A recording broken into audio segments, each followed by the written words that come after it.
Геройларыбыз үзенчәлекле Динар һәм Ленар Зиннатуллиннар. Үзегез күреп торасыз, кемнең кем булуын тизген айырырмын димә. Шуңа эшне иң элек танышудан башлыйк. Исемнәрен сорыйк. Кайсыгыз Ленар?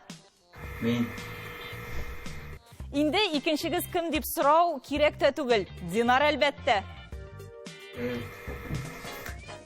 Чего меня путаете? Давайте сначала начнем. Вы братья? Все сначала надоело. В один день родились? В один.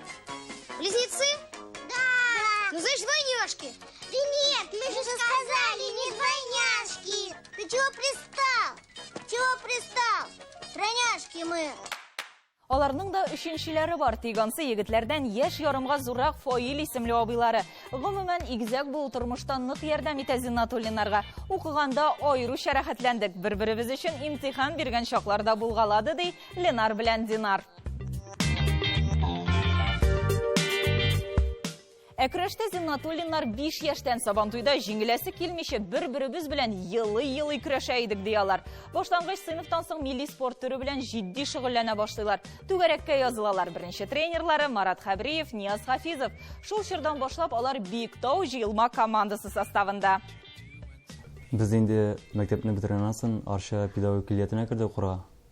Анда инде без инде Зарипов Фәнис дигән тренер аерып шадык. И анда да бик әйбәткән шөгыльләнеп, зур ярышларда урыннар алдык. 5 яшьтән 20 яшькә кадәр мәйдан тоталар. Травмалар күп булды. Шуңа келәмнән китәргә туры килде ди игезәк Зиннатуллиннар. Ә хәзер көрәштәге уңышлары турында бераз тулырак. Ленар Рауил улы Зиннатуллин. Динар Рауил улы Зиннатуллин. 1990 елның 9 майында Биектау районы Сасмак авылында дөньяга киләләр. 50-65 килограмм авырлыкларда көрәшәләр. Данил Галиев, Бәрәзә Хафизов исемендәге көрәш турнирлары чемпионнары. Биектау, Арча, Яшелүзән районнары беренчелекләре призерлары. Динар Зиннатуллин 2014 елда Томский шәһәрендә узган федераль сабантуйда чемпион. Алар машинаны 5 яшьләрендә угыталар һәм башка көрәшчеләрдән айырмалы буларак сатып җибәрмәгәннәр. Ул бүген дә алар өчен кадерле бүләк. Сабантуйда көрәшкән вакытта безгә дә 5-6 яшь тирәсе булгандыр инде. И безгә шунда уңышлар биргәннәр инде. Кечкенә вакытта инде. Вот шуны саклаган инде. Bu uçaklarını elde saklıyoruz biz. O уңышларны әле дә саклыйбыз әле. Zor maşında birisi konstruktor mu? Конструктор әйберсен. Бала чак күп кирәкмени, оздан да күңел була. Келәмнән китсәләр дә көрәштән аерыла алмаганнар. Бүген икесе дә хөкемдарлар. Әйтергә кирәк, һәр көрәшче дә хөкемдар була алмый. Хөкемдарга хас иң кирәкле сыйфат сабырлык. Бу юнәлештә инде икесе дә 10 ел дәвамында. Ленар республика күләмендәге ярышларда эшләсә, Динарны Россия, дөнья күләм бәйгеләрдә күрергә мөмкин. Беренче категорияле хөкемдар ул. Бу исемгә лаеклар Татарстанда күп түгел. Хөкемдарлык итәр өчен иң бәшрәттә көрәшче буларак кирәктер. Көрәшче булып, шуны тыйырга кирәк. Шуннан соң инде теге честность дигән бер булырга тиештер инде, кешене теге айырмау. Хөкемдарлыкка мин шул ана кечкенә вакытта җиңелгән вакытта хөкемдарның теге шулай итеп мине кысып чыгар аркасында мин инде безмә сүз бирдем дип әйттем бит инде. Күңелгә кереп калды минем. Шуннан соң мин Әтнә районда эшләгәндә тренер булып, шул вакытта тренер хөкемдарлык итә башладым. Шуннан соң уже 20 яшьләрдә Раул Гарифович инде зур яшьләргә чакыра башлады. Шуннан соң безне ел сайын укыталар. Татарстан Федерациясе, Көрәш Федерациясе ел сайын безнең семинарлар үтә. Зачетлар, экзаменнар бирәбез без анда. Россия Көрәш Федерациясе, Россия тоже шулай ук семинарлар үткәрә. Анда катнашабыз. Егет кешегә 70 төрле һөнәрдә аз диюләре дөрестер. Динар хөкемдарлыктан тыш тренерда. Иң элек 4 ел Әтнә районында тренерлык итә, физкультура укыта, аннан Яшелүзәндә дә эшләп ала. Бүген Биектау җыелма командасының зурлар төркеме белән шөгыльләнә. Аларны төрле чемпионат Татарияга, Мусаҗәлигә, Данил Галиев хәзерлим. Менә узган соңгы Мусаҗәли ярышында безнең Биектау командасы 4нче урын алды командный.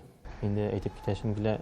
Шулай biz рәхмәт Рөстәм Галишка ярдәм итеп тора безгә, стимул бирәбез, сборлар үткәрәбез, иртә кич тренинглар үткәрәбез, аерым батик дигән лагерьдә торабыз, ашатлар эшертә шунда, автобус иртә, питание бөтен сәйбәт. Ondan соң, әгәр дә стимул бирелә тагын шулай, команда без әгәр дә эшлеккә эләгәбез икән, Безгә Рөстәм командаға 300 мең акча бирә.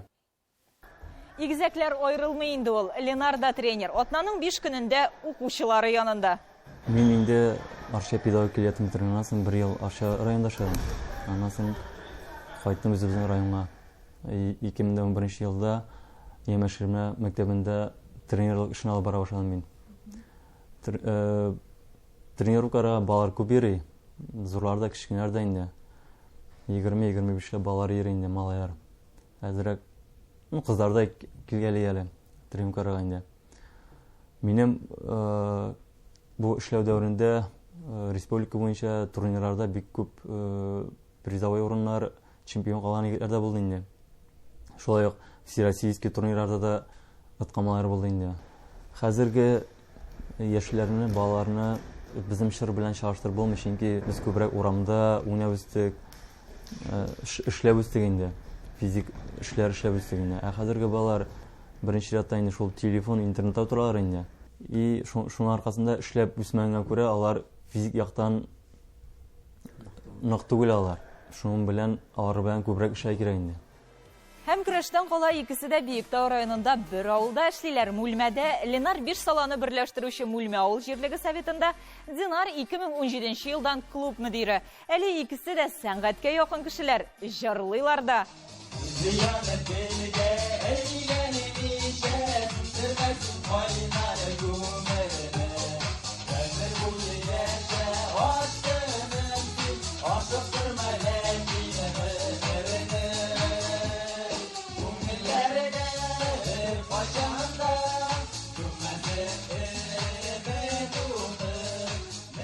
Бергә-бергә тормыш күңелле һәм күпкә җайлы, ни дисәң дә.